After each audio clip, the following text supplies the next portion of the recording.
ફળ. તો આપણે ફળ વિશે શીખીશું, બરાબર? હા, બરાબર ને. ચલો આરાધ્યા બેન, સફરજન ક્યાં છે બતાવો. ઊભું થવાનું છે. હા, ચલો દિવ્યા બેન આવે. દાડમ ક્યાં છે? દાડમ. દાડમ, હા, બરાબર. ચલો આર્યન આવે. દ્રાક્ષ ક્યાં છે?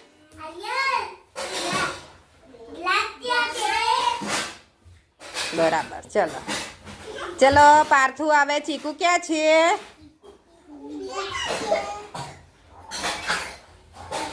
ચલો પાયલબેન જાય. શ્રીફળ ક્યાં છે બતાવો. નાળિયેર ક્યાં છે? ચલો મૌલિક આવે. મોસંબી ક્યાં છે? મોસંબી. નીતિબેન આવે.